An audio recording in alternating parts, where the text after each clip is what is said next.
Hey everyone, before we jump into today's episode, I want to give a huge shout out to our sponsor, Open Water. As a chef and restaurant owner, I know how important it is not only to serve amazing food, but also take care of our planet. Open Water makes that easy with their eco-friendly bottled water packaged in 100% recyclable aluminum bottles, helping to reduce the plastic waste. What's even cooler?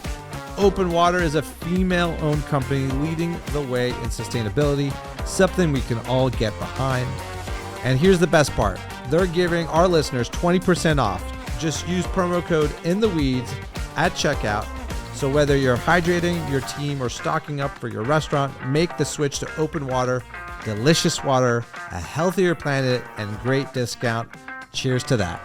All right, I'd like to give a big shout out to our sponsors, Saltwerk. You can check them out at saltwerk.com. You ever wonder what a pinch of Iceland would taste like? Well, you have it now in the most sustainable, flaky sea salt in the world. I've actually traveled to Iceland. Their geothermal powered island is beautiful. There's just a sense of freshness in the air over there, and it translates to this salt. I love this salt. It's delicious. It's the most sustainable. Again, you can buy just the normal flaky sea salt, but they also have infused salts, which I've been using at home lately a lot. They have this birch smoked sea salt that I love using with seafood. They have the lava salt, which is super black and cool looking. It's got a certain different type of taste to it. They have the Arctic thyme salt, which I use for my pickling liquids. And again, guys, just don't think of salt as something to season post recipe. You can use all these salts in the recipe alone. At We The Pizza, we use their flaky sea salt in our dough preparation. And they have the seaweed salt that I just used at an event that I loved at the Indy 500. I made a plant-based crab cake, and I was looking for a little bit more of that ocean flavor. Guess what I used? Saltwerk's seaweed salt gave me just that ocean flavor that I needed for my plant-based crab cake. It was a hit. Guys, if you want to use my promo code, you can. It's at In The Weeds Pod. You can use it on their website. You'll get a 20% discount on all their items. Stock up. This salt is amazing. And again, it is powered 100% by geothermal energy, the most sustainable sea salt on the market. You're welcome. Get yours. No Salt Bay in the house, just Saltwerk. What's up, everybody? Welcome to the In the Weeds podcast, where we dive deep into the craziness of the restaurant industry and so much more. We discuss food, beverage, even food policy issues. Basically, if you love to eat and drink and are curious about this industry, this podcast is for you. I'm your host, Spike Mendelsohn, a recovering celebrity chef, a long-life restaurant rat, from washing dishes in my family's business to cooking at Michelin star restaurants, competing in reality cooking competitions, and serving as an advocate for food policy issues. My life is always in the weeds.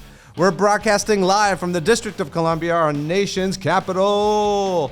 On today's episode, we're joined by an international chef of mystery. He purees by hand, not processor. He's the host of Wild Card Kitchen on Food Network, and the last hand nearly didn't kill him. He has a license to cook, and the food world is not enough.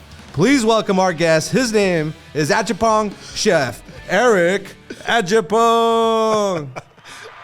Oh, the crowd goes wild! And the crowd goes wild. They gave me this little fancy thing here that I get to have fun with, man. Yeah, I love the fact that you can operate the audience and everything. Dude, this intro was freaking powerful, man. I mean, listen, give it up to our co-producer over there, Frank. Yeah, with the puns. I was like, I don't even know what a pun is, but I guess I do. No, you hit it right on time. This is perfect. Well, I was gonna say You're not on. I was gonna say he's the best dressed chef on Food Network. Oh, so cheers. Listen. and he just hosted Wild Card. So Well, you haven't seen Marcus times. Samuelson's fit, but I gotta say, he's I'm just messing with you. He's got me beat. No, it's funny we have him coming as well. But man, first of all, thank you for making time, Dude, of course. You man. know, I know this is the podcast is in the weeds, and I think it's perfect because we're all just running around crazy all the time, scheduling and trying to get things done, right? Dude, perfectly named. The title, it hits home immediately. I feel like that's just you called it yourself, man. Like, you have your hands in so many different cookie jars. And when you kind of like step back and look at it, like you're literally just like catching up to just catch up, spinning plates. You know what I mean? Spinning plates. Yeah, man. dude. Reading the tickets out loud. So, man, I'm happy to have you because I love I'm just curious. I'm just a curious person in general, and I've been entrenched in the industry myself from a small age. But one of the things I love doing the most is just seeing how chef is the evolution of a chef. Yeah. Do you know what I mean? And what's happened? And I put you right up top there on like just like doing things differently, right? And so like, tell us, like, the listeners that may know you, may not know, like where did it all start, my friend? Where did it all start? Yeah. New York City in the 80s. You got that Yankees hat. Yeah, I got the Yankees hat. Always repping, always home. My folks came to the States late 80s from Ghana. So I happen to be like the first person in my family born here in the States. So I come from a very, very traditional like West African family. The music, the food, the clothing, everything was just transported, you know what I mean? So that kind of like essentially built my DNA, my POV. I fell into food super, super young, like around 6 or 7. For me, it was like Julia Child's Yankee and Cook. Julia Child for you? Yeah, I like that. Yeah, so wait, what part of New York? The Bronx. The Bronx. Okay, straight up the Bronx.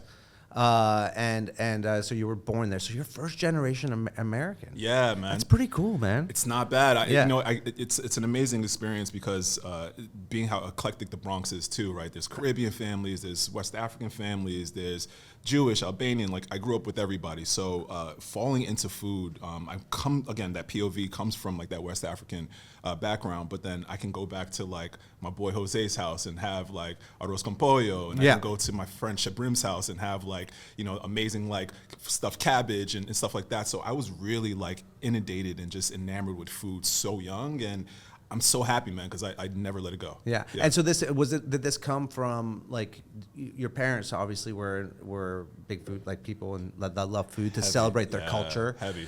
I think that's one of the interesting things. There's like a term out there called culture cuisine. Have you heard it before? No, break it down. It's basically like, it's the fact of this woman was writing about finding cuisines that brought culture together, right? And so like when people made the big step to come to the United States, right?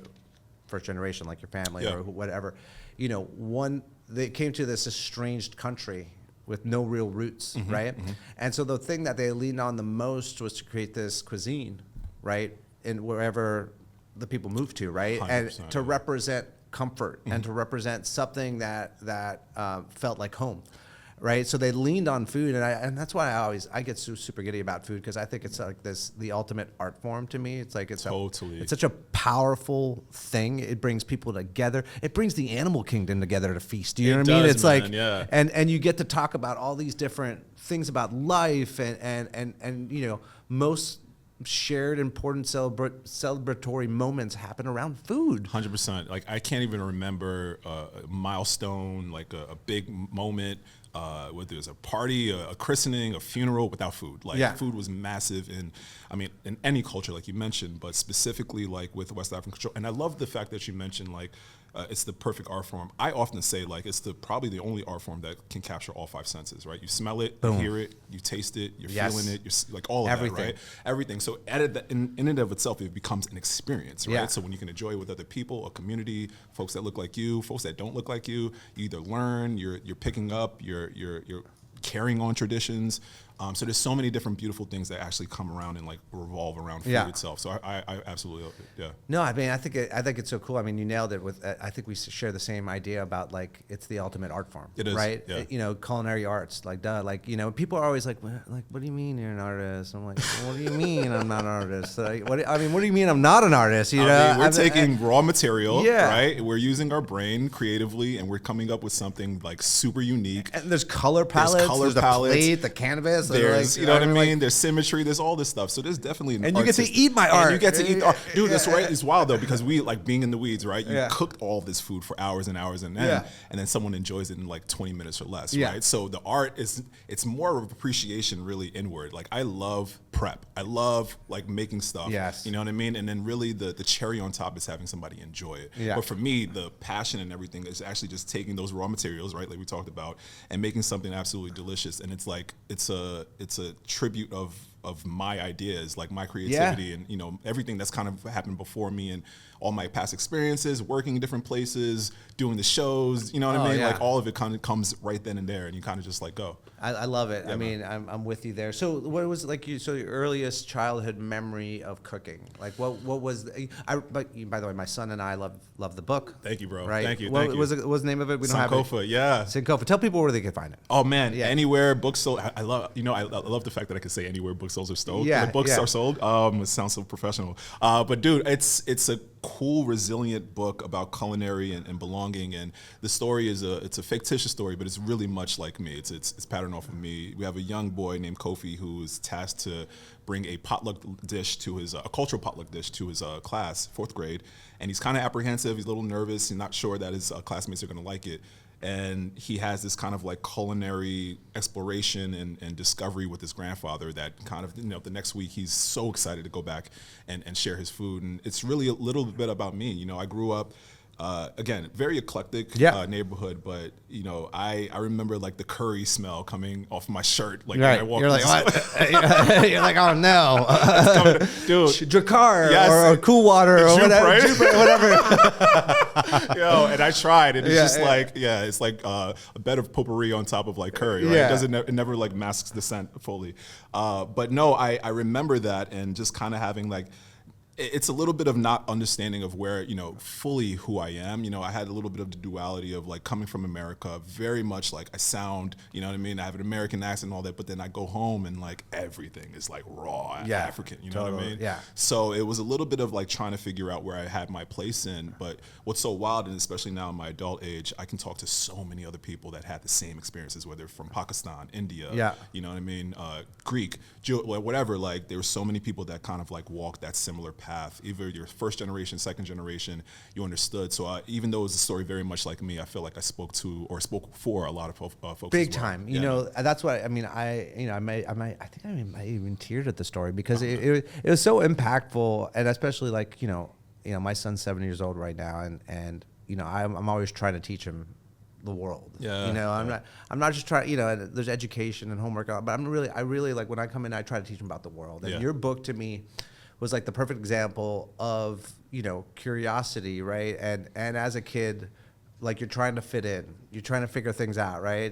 My son's trying to figure that out right now. He's like trying to figure out how to make friends. He's trying to figure out like how to do things or sports or there's so much pressure on you. It's funny how you hide away from your background as a child a little bit, and then eventually, as you start to learn about the world, you step into it. Bro, it becomes your superpower. It becomes your superpower. Yeah, it legitimately does. Like I remember, especially with what we do, like, and honestly, in any sort of like career path, whether you are a doctor, an artist, a musician, a chef, like you have to understand the basics of what you're doing, the craft, right? The craftsmanship of everything. So once you understand like the fundamentals, the 1+2s, at that point, it's up to you to kind of like color within the lines, kind of get creative, make jazz, so to speak, right? Yeah. And a lot of that, at least for inspiration, I think should come from background, like should come from some sort of like deep-rooted experience, whether it's cultural, whether you lived in a place that, is completely unfamiliar to you or whatever. And I think when you can add both of those worlds, let's say that perfect point in the Venn diagram, you know what I mean? That's when you're cooking with gas. Like you can, no one can stop you at that point. So I really wanted to like hone in on like the fundamentals of cooking, how to properly sear, how to like do everything, the basics, the best way.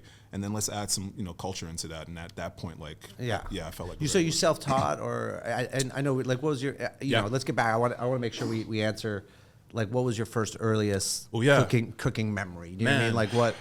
By the way, do you want one of these? Yeah, let's crack one open. Sure. Lemon and raspberry. I like raspberry. Go Actually, for no, it. let me go to lemon. All right. Well, you get both. I'll take it. We'll send you home with some too. Cheers, bro. Cheers. Man, the first cooking memory I had was actually making box cakes at home. Like my family is a really, I come from a really good like family. I mean, you too. Like everybody in my family cooks. Greek and Jewish family.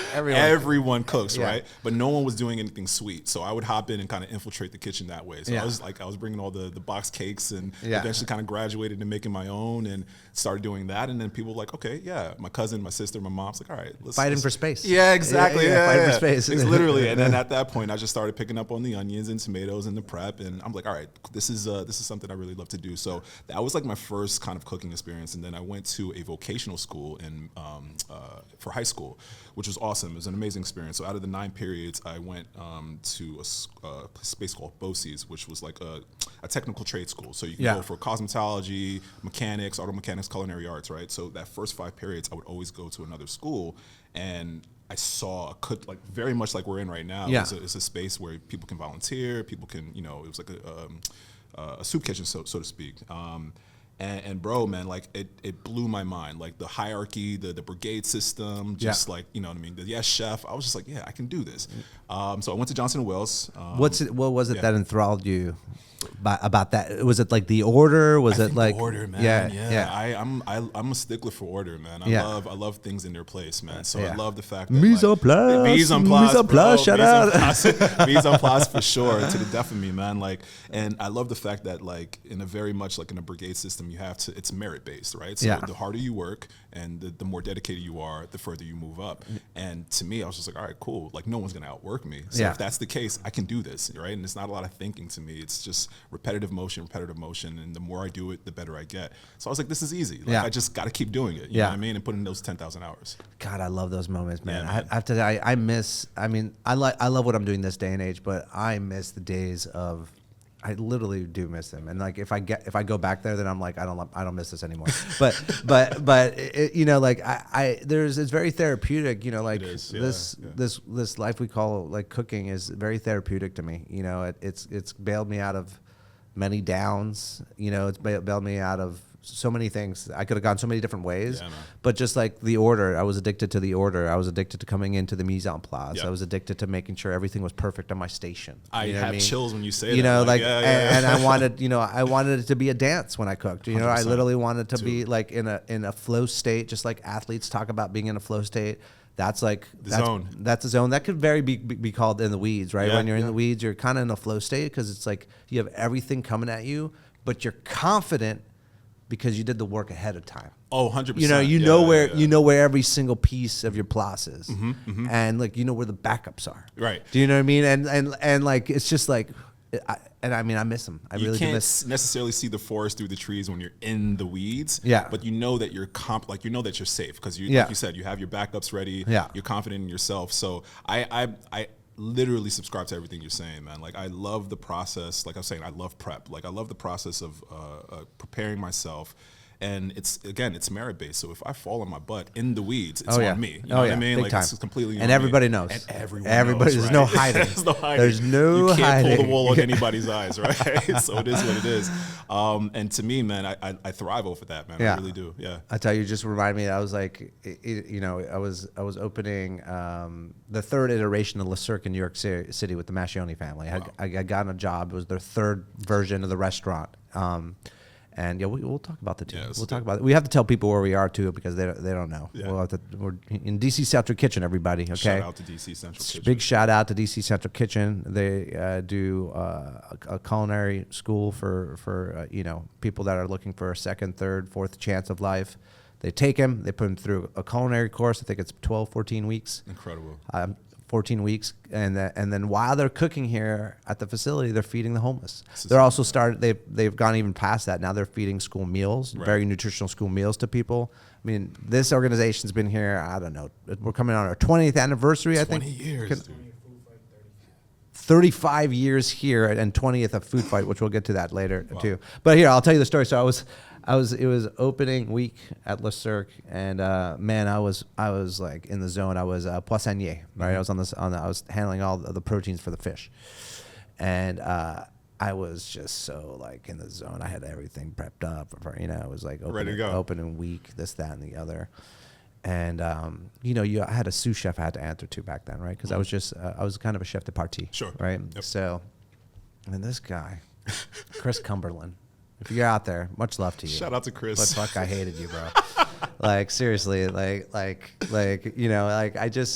thought I was. It was that thing. I've relaxed in my life now a lot more, but back then, outworking everybody, dude, being the best on that. It was everything I was going for. I had an attitude. Yeah. I was, I was just like, and kind of need it though. And I thought I was like, I could do your job is what in the mentality, which wasn't right. You know, I was a little young and pompous, but I swear I could have done the job better. But anyway, so I had everything right. And you know, I took this on the chin because I'm not the type of guy to rat anybody out, but he had moved my clarified butter, right? Okay. He had moved my clarified butter onto the Maltini, right? Oh, I'd be pissed. Right? He moved it onto the Maltini, and it had a ladle in it.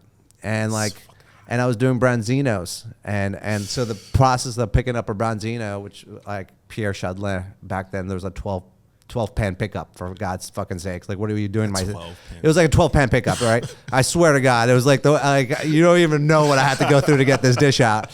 And I was just like, and I was just in my flow state, and the first couple orders started coming in, and then I finally hit a branzino came in, right? And I was like, oh, all right, great. And I went to go turn around to get my clarified butter, which I had on my prep station. My chef jacket caught the ladle, right? And took the clarified butter and just spilt it all over the Maltini. The whole fucking thing went up in flames at Le Cirque, dude. I was just, there was no hiding. It's you. That is me. It was you. I was like, the motherfucking Chris Cumberland of, who moved my clarified butter on a Maltini? Who puts a hot clarified butter on a Maltini? But no one's thinking. yeah. We'll get back, you know. But so tell me, Eric. So self-taught. You went to culinary school. Yeah. You were like. A little bit of both, yeah. So culinary school. So I went to Johnson Wales University and got my degrees in culinary arts and culinary nutrition. And then my goal was to get back to New York and work in the best restaurants that I can pretty much get my hands on. So it's very similar to you, man. It was very pompous. Thought I had it all. Kind of, you know. Yeah. I was ready for executive chef. We had to. People were throwing pans at us back then. Literally, dude. So, but you know what's so crazy? You said humbled, and that's literally what happened to me as soon as I got to New York. Like no one cares about like school or your accolades or whatever the case is. Like Johnson and Wells, whatever. Like, right? CIA. And you got dudes that are coming from like all parts of the world, working countless amounts of hours that give no crap, no shits about like that at all. So it was for me, Marc Forgione. I worked at Oh, you got it with the I was with Marc. Yeah, I was with Marc Forgione for a little bit, and that was a humbling moment for me. So same thing, chef de partie on the line, working the line in the zone. And I remember he walks in, Marc comes in, and he's like, "Dude, the best way for you to like excel is to slow down." And I was like, oh, that's kind of weird. That was a very humbling moment for me. So many other things happened. To slow down. Slow down. I thought I was it. I was like moving around so quickly. Obi-Wan for you. Like, dude, the wise one. The wise one. Slow down. Slow down. And I took 2 steps back, man, and that literally like helped me propel. It's like you take 2 steps to actually like propel yourself forward. 2 steps back to propel yourself forward, and I take that to heart even now, man. So there's so many different humbling moments that I had, but very. What restaurant was it? Marc Forgione. Oh, Forgione. Yeah. Okay, Forgione, so Started Flatiron. Oh, sorry, that's right. Yeah. Okay. So this is like circa, 2014, 15, 16. What a legend his dad is too. I mean, they at the time they did America's Cut in Jersey, right when they opened that. His father's a legend, Marc's a legend. I spoke to him, or saw him rather, like last year, and I recapped this whole story. I don't know if you remembered it, but I was like, dude, thank you so much, man, because it changed my life. You know what I mean? Yeah. You know, it's not often you know, you get back-to-back legends in like father and son thing, and even like Marc's done his own thing. You know, like it's sometimes you're in the shadows of a great one like that, an American great one like that, 100%. New York, but. Man, he busted right through that ceiling. I gotta say, you too, bro. Like, you come from a family of My family is. I gotta say, you as well, man. I take a deep breath when I think about man, that Mendelsohn family, that name is, especially in the culinary world, is heavy.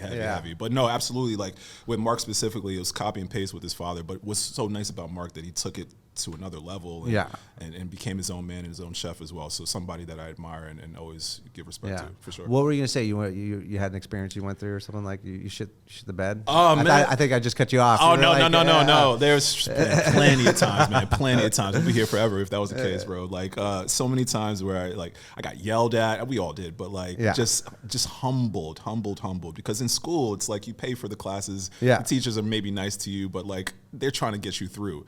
At the in the real world, in the work world, like you need to like adhere to what the chef needs. Like you need to work for the chef. So if you're not doing it, then you're gonna get chewed out. And I got chewed out. Like but yeah, you know, you put your tail between your legs and you go home you go home and you put your head down and you do it again. I don't think people, you know, I think what we were just talking about earlier, I don't think like people that love watching these shows and like love chefs and foodies understand like the mise en place, like why we're addicted to it. You know, it's fun to just talk about it and give like a little inside scoop on it. You know what I mean?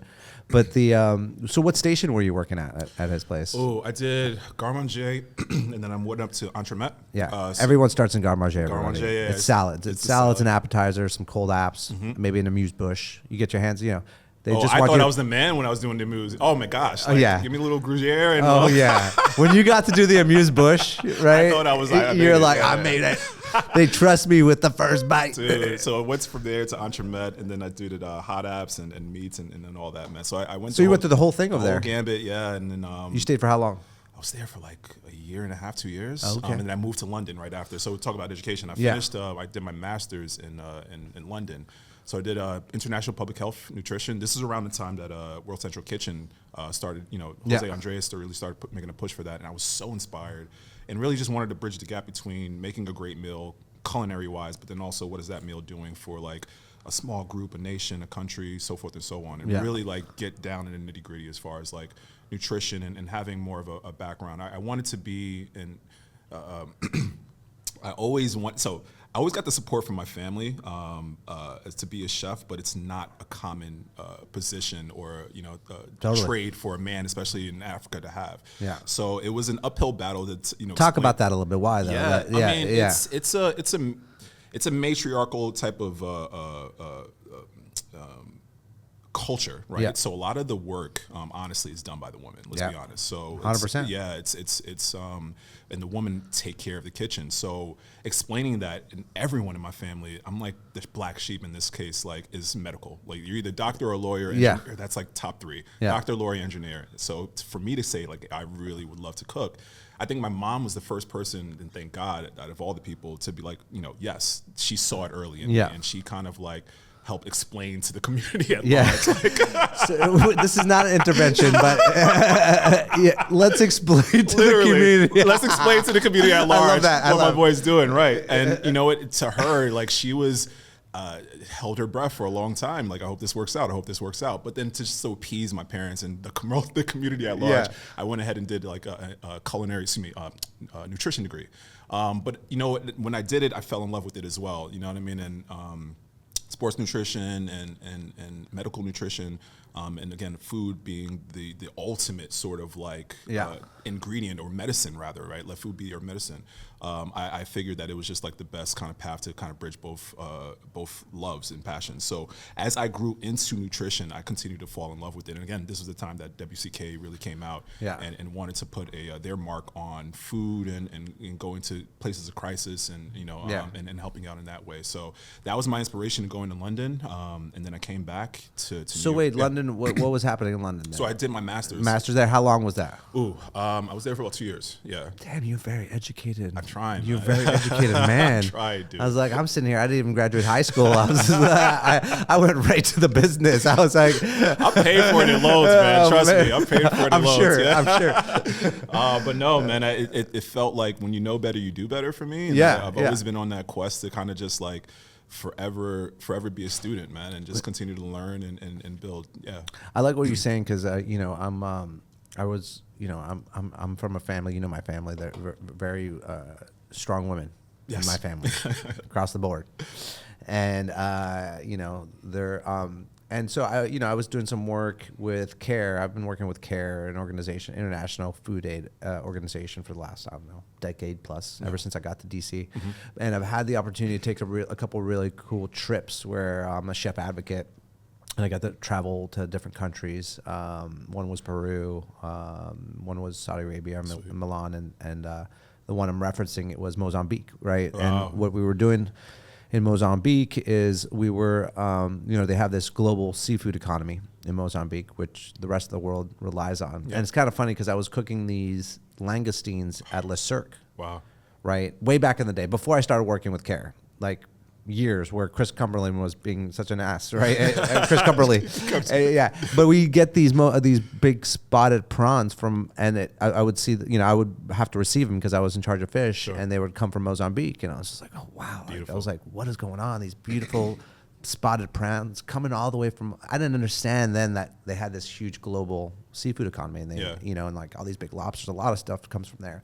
But the issue is that they were over farming, and they weren't swapping with like the fishing areas right near the mangroves, so they were basically at risk of getting rid of their global seafood economy. Wow. So we were there doing some work, and then we were all there to meet some of the local tribes that do the work. And I think we took like 2 airplanes, like a flatboat, and we ended up like in this such remote place where all the villagers came out to greet me. And it was really crazy to me because it was the men on one side and the women on the other side. Wow. Right. And then we were there for the women, because a part of the work that we were doing is to empower women to be more head of the household, to what you said. Sure, yeah, right. Because they handle everything.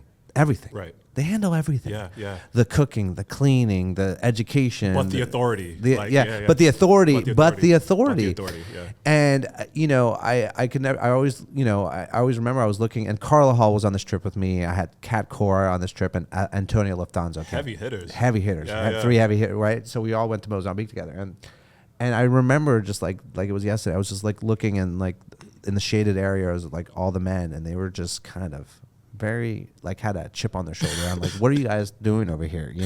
Like you should be here for us. Right. We're the ones that run shit. Sure. And I was just like, no, like I felt so good in the moment. We were cooking a meal with these women, and that's kind of what CARE does. It goes in there and it empowers women to kind of step into this more authoritative I love that. position, Yeah, right? Because they're doing everything. They do everything. You know, right? Yeah. So and they definitely they need the seat at the table with their voice being heard. Big time. That's So it's important. similar things in Ghana, I would 100%. assume, right? Yeah, to what yeah. you were saying. It's the same thing, man. It's the men go out to work, and I mean, very important as far as the economy is concerned, but they come back and it's like feet up and do everything for me. So that to me was like expected, to be honest. Like, okay, like I should get a wife and make sure that she's a great cook and this, that, and so you just trumped everybody. So like we had to have a whole invitation. Everyone, we need to explain what is happening here. It was a big summit. But honestly. I bet but tell me, like, what was some of the, not backlash, but what was the result of that? Like, did you inspire other, like, how's that help? Yeah, tell I me. think the story's still being told, man. Like, there's a lot of folks now that are coming up and they're super just appreciative of me kind of taking this step. And I think it takes someone to represent, you know what I mean? Like, you got to see it. There's a bunch of people that, have dreams and it may not be their own. It may be something that they pick up, but I fell in love with this and I could not think about anything else. So for me, like, following that vocation, following that voice essentially and that inner voice in me, like, keep going. This is the right path. I think now I'm getting a lot of like word from especially folks in Ghana and the community at large, like, man, thank you so much. And it's not just food related. It's like people want to be an artist. People want to do something like artistic, eclectic. You know what I mean? That's not the hierarchy of my, doctor, lawyer, engineer. And I appreciate that because there's so many creatives. And I think right now there's a huge renaissance in Ghana that's happening, like a creative renaissance with painters and musicians and chefs. And like there's so much new creative energy happening and I'm so happy to see it. Not to say that I sparked it by no means, but like, you I think I can help. I think I helped. Do you go back? Do you go back over there? As many times as I can, man. Like I feel, so I have a dual citizenship here. So I'm here in the States and it's so much home and it's so, this is all I know, or it's mostly what I know. But then I go to Ghana and it's just like a different sort of like sense of home, and everyone looks like me, right? And that like monolith kind of like approach, I can blend into a country, and that is also a really different but also like welcoming kind of homely feeling as well. So I love going back. Where is Ghana? Tell people that I don't know. Yeah, so Ghana, for sure. Yeah, Ghana's in West Africa. It's one of the oldest as far as sub-Saharan countries. I think it's the first actually that gained independence from the British. So it's a beautiful country. The climate is very similar to very tropical, very hot. But yeah, it's home. So my family comes specifically from Kumasi, which is the second biggest biggest city in the country, next to Accra, which is the capital city. And but most of the time I stay in Accra, and it's a bustling, just energetic, full of life, full of culture. This is again that Renaissance kind of feel. It's got coast, or it's landlocked. Right near on the coast, right? Right on the coast. So the water is right there. The beaches are right there. The seafood is absolutely incredible. Yeah. Does the cuisine vary from where you are there? 100%. Yeah. So it's coastal, where Accra is the capital city, and then the further you go up, it's more inland. So you'll get a couple of like banks, river banks, and you know what I mean, things like that. But for the most part, it's dry land. So you're going up, and the further you go up, the hotter it gets. So I actually had an opportunity to go all the way to the border of Ghana, the northern border, last year for the first time, and I've never been to that part of the world in that country before, or the country before. So that was really like an eye-opening but welcoming experience, and you see how like rural Africans and Ghanaians live versus like the city folk and everything. So what were you doing there? So, man, I have a line with Crate and Barrel. Oh, there we go. I love it. Let's get into it. Yeah. No, this is why we do long form podcasting. This is what we're doing it for. I love the art. Yeah. Let's go. So yeah, man, I had a pretty cool collaboration with Crate and Barrel. We've been working on this for like the past almost 4 years, dude, in secret. It felt like we've been dating each other for a long time. Yeah. But we essentially are doing a whole product line. So across all stores nationwide, online, I have my own line with Crate and Barrel. So one of the products that we did, and when we kind of like in the form of just, or at the stage of kind of like thinking about everything and the idealizations and everything, I wanted to make sure that we had at least one product from Ghana, from the country. So yeah, we essentially commissioned a village in the northern region of Ghana to weave baskets for about 3 years for this launch, and they're still weaving. It's a very intense. What are they made out of? It's all like it's threaded with different materials, but for the most part, it's just a woven basket. Woven basket. Woven basket. So you'll have like a lot of palm. And things like that, and it takes about 3 weeks to make. Like the most skilled person, in the village can do it in about like 2.5 weeks. But on average, like the average person can do it in about 3 weeks. Yeah. So you think about like that type of production. But I went up there. They threw a parade, so appreciative, and it was just like a really cool moment. So that to me is like the most sentimental part, or piece rather, in the collection. But it's a really cool opportunity, man. Yeah. Like you're like a UFC fighter. You win the belt, you go back to the country, and they throw your parade. Ali Boumbaye. I love that. Yeah, so how did you come across? So I want to dig into this. It's so interesting. So you got to deal with Crate and Barrel. Crate and Barrel. Yeah. So you're doing these baskets. We're doing everything, man. Everything. So we have a product line that covers about 70 SKUs. So we have glassware, we have cutting boards. We have anything you would find in Crate and Barrel. And what's the overall theme of the partnership? So yeah, it's really Sankofa is a Dinkra symbol. It's a symbol. These are symbols that are from Ghana, and the symbol itself talks about going back and getting inspiration from your past and moving forward, right? So I really wanted to kind of embody that theme in the line. So we're taking really like artifacts of like jewelry and clothing and art that's just classic African, and kind of like revamping it into like a 2.0 version with Crate and Barrel. And again, it was a 4-year process. It was a lot of like back and forth and Pinterest and mood boards and meetings and stuff like that.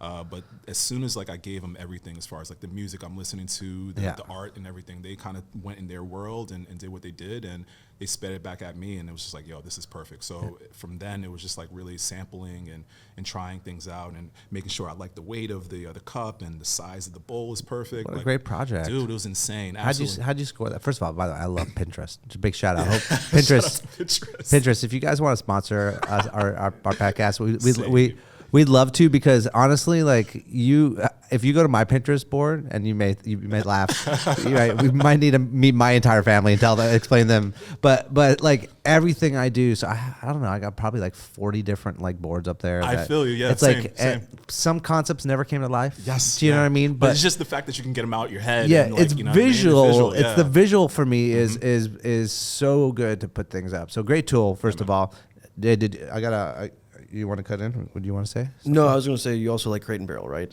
I love Kratom Barrel. That's right. See, look at Jay, co-producer, always on point. Always producing. Yeah, always producing. The okay. So how do you score a deal like this, Dude? Tell me. God's grace, man. It was, Yeah. actually, here's what happened. So I was supposed to in 2020, pandemic year, right? Supposed to open up a space in DC that never opened. So rather than cooking the food for the folks in the DC metro area, I was like, okay, let me just teach the classes. Let me teach people how to make this food online. Yeah. Pivot was the word, right? Yeah. So that's the word. That's exactly what I did.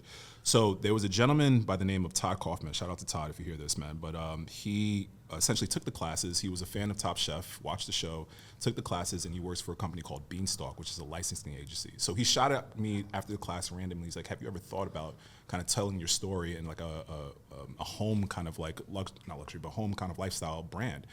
And I was like, yeah, that'd be cool. Me, I don't get excited until I sign the 8x11. Right. That's me, right? Yeah, But he yeah. was just telling me about like how cool this would be. And I followed him, and he got me in the doors in front of Crate and Barrel, and we just took it from there. So that was about 4 years ago. Todd, I owe you the second. I told him I'm going to give him my second born name, Todd. Everything's tough for me, but As you should. No, yeah, I mean, listen, things take time. It's Sure. I think it's always interesting. People are always, chefs are like, how do you score this deal? How do you do this? And I was like, it takes time, man. It takes time. It's man. about being a network. It's about I always say like I've done most of my greatest deals have started working for free. Yeah. Do you know what I mean? Yeah. Just showing up, showing 100%. face, showing curiosity that you're interested and you want to take things and so people try to put that 8x11 in front too fast sometimes. You know what I Yeah, mean? Where sure. there's like there's a build up to that. There's a little right? bit of a lead in, absolutely. And I mean, like anything, like you said, takes time. Like I think about like your favorite band, your favorite artist, like Yeah. that first album is usually their best, Yeah, right? yeah. They took all their freaking life's passion and just the hurt and all Yeah. that, sorrow, and they made the best like work right then and there. And I truly believe that the best things that, best things take time. You know what I mean? For sure. Yeah. So all right. So just to cover this, Crate and Barrel, is it launched? Yeah, so we launched March 24th this Yeah. year, Big. and nationwide. Ooh, yeah, what? let me hit that button. Woo, the crowd is wild. The crowd goes wild. So yeah, man, we're doing really well. Again, nationwide. I was able to go to California and see some of the stores, and we plan on doing a little bit of a tour as well. But it's pretty overwhelming, especially like friends and family and just Yeah. people that are just going to the stores and sending me pictures or giving me updates. It's selling out really well, so I'm just Good for excited. you, man. Yeah, Congrats cheers, on man. that. Thank you so much. It's nice to see that. So then, all right. So London, we bounce back and forth here, guys. Everybody. All good. Yeah. This is perfect. So after London, how old are you around that? I'm probably 27, 28. 27. So Yeah. where did you come back? You went back to New York? I went back to New York, and I met my then ex-wife. Okay. We could skip that part of the skip past. that. Get it out. Yeah. Shout out to all the ex-wives. Shout out to ex-wives. But no, we started a business together, and I moved to DC right after, and then we helped open up a restaurant called Kith and Kin. Oh yeah, that's right. Yeah, with Kwame Watch It. Yeah. So you that worked was- with him for a while. Yeah, so I was there, opening team, and this is right around the time that Top Chef started knocking my door. So I was like, Yeah. posting food and doing like. Did you work events. with him on his first restaurant in DC too, the finer dining one? no, Okay, no. so just Kith and Kin. Just Kith and Kin, yeah. Cool. So I'm there, and it was wild because I've been again like hustling, running the circuits, just Yeah. cooking for events, cooking for people, and I think I caught the eyes of the producers from TC. And Oh yeah, how'd they get? Yeah, so how'd they? it's wild, bro. It's crazy. Because everyone has a different story. on how Everyone they has a find- different yeah, story. yeah. So my season, season 16 was the first time, at least to my knowledge, that they announced the city before they announced the cast. Usually you'll get like the host of like the 15, 13 chefs or whatever that are competing. And then like a couple of weeks later, it's like they're going to be in Wisconsin, they're going to be in Boston, whatever the case is. So they announced that they're going to be in Kentucky. So I did a little recon work. I went to Kentucky for the first time, just like quietly. I just ate my way through the city for like a week. I just wanted to like taste the bourbon, eat the food, and just understand, like go to Rome and do what the Romans do, right? Right. So the producers came and they pretty much did like a big city tour, right? Houston, Dallas, DC. They came to DC. I made them a meal. They loved it. And then the ex-wife comes up because the same day, that was season 15, the same day as my wedding, they wanted to start filming. And I was like, bro, like I'm gonna be on the altar. But it's wild because they since I did the majority of like the casting and the interviewing that year, they kind of just kept me in mind. And then later on, the following year is when I hit when I was with Kith and Kin and Kwame. So from there, they reached out when the season 16 came, and again, they already announced the city. So I was like, okay, yeah, I'll go, I'll do it. I went there. I was so paranoid. I was like hoping I didn't bump into like Padmore and these like producers when I was out there. But yeah, I did that and really never looked back, man. I made it all the way up until 3rd place, the last episode, and almost won the whole thing, which is crazy. So that's what I did. I made it up to the last thing. It's good to get all the way there and then get out. You don't want to get signed up on all that those contracts by Top Chef and Bravo. That'll have you working for them for 2 years. Yo, I'm still exactly. You still be working. Yo, it was wild because I remember Chef Ed Lee. Shout out to Edward Lee. He told me specifically, man, you don't have to win Top Chef to be Top Chef. Yeah. And I think you especially have like transformed. We talked about this. You talked about this in the intro, man, like transforming your career, and it's been pretty impressive. I'll flip the switch and flip the tables a little bit. The interview becomes No, but dude, it's pretty impressive, man. Like people watching your career and what you've done with like your platform, it's inspiring. So like even if you don't know, man, people are watching for sure. I feel like the Tom Green of the chef world, like went out there, did it. Did some firsts and then got canceled at some point. No, I didn't get canceled. Daddy, would you like some sausage? Daddy, would you like some sausage? Daddy, would you like some sausage? By the way, you and I, we're right here. We're right here. We're right here. Humor's there, right? Yeah. Oh God, I've been waiting to use that Tom Green thing. Right. So yeah, no, I mean, first of all, I appreciate that. Listen, I've just always had fun, and like I said, I've enjoyed the evolution of a chef, right? Even like watching, guys like Jose Andreas and Tom Colicchio and Michel Nichon, and just to name a few. Yeah. It's been amazing just seeing how they've. It's like, man, like we're so much more celebrated than we were like 30 years ago. We're so much layered as well. Like we have so much to our personalities, and obviously we're driven by food and we're known for food, but like you're a father, you wear so many different hats. Like you're an owner, you're a friend, you're a brother, like, and you have your own interests as well. Like everyone does. So like, I think what's so awesome is like seeing chefs now, again, taking them their platform from food and kind of like, I'm eclectic. I can do this. I can do that as well. And I think right there you kind of bring in a new audience as well. Yeah. Well, I mean, that's great. I mean, so Top Chef. So you didn't go the first season because you had to get married. And now do you look back on that now and you're like, I should have. No. You know what? Funny enough, like it all happened the way it should. Like I think season 15 was heavy hitters, man. That was like Joe. Flam. That was a big season. Huge season. Yeah, it's a big season. It's so funny. So I was in New York last night, and I got out of my cab, and this guy just is yelling. He's like, "Oh, I'll take your cab from you. I'll take your cab." It was Andy Cohen. Really? Yeah, in the middle of Times Square. So random. Yeah, like a little boy with him or something like that. But it was just like. He's like, I was like, Andy? He's like, That's hilarious. And he's like, didn't want to like have a conversation because I was like, he's like, I'm getting this cab. Yeah. I was like, all right. That's Andy. a classic New York City story. Classic right? New York City. Yeah. So, it's so funny. There's a couple of those with Andy. So when I was brought back for, I think it was All Stars. Yeah. Marcel. Season 7? I think it was 8. Yeah, 8. Marcel and I got kicked off a little bit. Well, not a little bit. We got kicked off early. Yeah. I went down some controversy with Angelo Sosa. I'll never forgive you, Angelo Sosa, wherever you are in the world. I do love you, Angelo. You're awesome. In Vegas, you're somewhere in Vegas. I know you're in Vegas partying somewhere. Need to get you on the pod, but so I got kicked off, and then soon after, I think 2 episodes later, Marcel got kicked off. Yeah. And you know how you're supposed to stay sequestered, right? Of course, yeah. So we're in this apartment building, and Heartbreak Hotel. What? Yeah.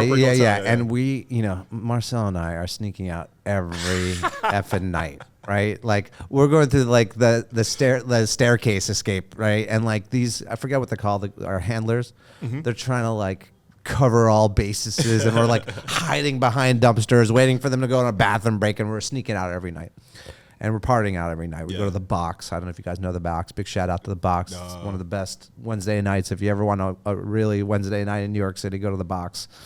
It's move? Okay. it's move. It's heavy. I'll take you to the Box one day. Let's do it. But you know, so we head out. So we go to this party, and sure enough, like Marcel and I are just like wasted, and we're just like it's towards the end of the night, and then we're about to leave, and Anderson Cooper and what's his name from Bravo? Andy Cohen Yeah.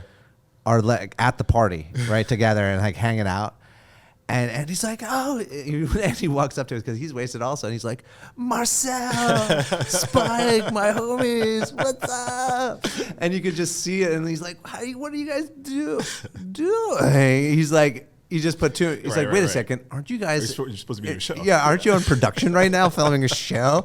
He's like, what are you guys doing? And we're like, we gotta go back.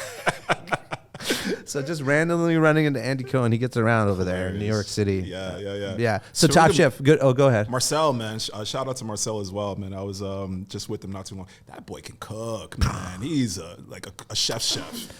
I love that. Yeah, he's a chef's chef. He's like every chef's favorite chef, Legit. kind of thing. Yeah. You know, we went to culinary school together. No way. Yeah, so he and I were, you know, we throw the frisbee and make gnocchi together back in the day. So we went to. He was the first person I met.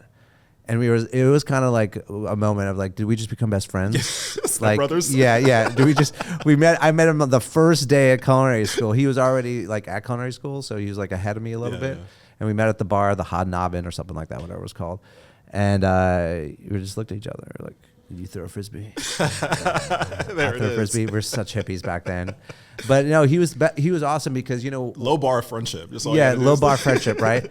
But it's funny you say chef because you know, at the time I hadn't done my, I grew up in a restaurant world, but my restaurant world was like more business, not like my mother was a chef. She's an amazing chef, always has been and is, but it was big restaurateur chops, right? So it's like, it was just like it was about the business more than about the creativity in the kitchen, if you will. And Marcel, when I got to school, kind of opened me up to, hey, let's go ramp picking. Let's go like look forage for mushrooms. Yeah. Let's make our homemade gnocchi with different things. He was never doing that. Yeah. Let's write, and he was doing everything always homemade, and like and that's why like when you eventually got this molecular gastronomy rap, I was like, look, everyone doesn't understand. No, this kid. He can cook. He can cook. Yeah, he can cook. He cooks. Yeah. He really cooks, and he really loves it, and it's super authentic. So I'm glad he's doing this other show. For sure, 24. 24. It's out now. Yep. So hopefully, he'll I judged one of those episodes. Oh, you did? Oh, okay. That was insane. Yeah. Man. I would never do something like yeah, that. Absolutely. 24 hours. I was like, why would you do it? Why would you sign up for that? I'll tell you what. If there was ever a competition show that was meant for Marcel,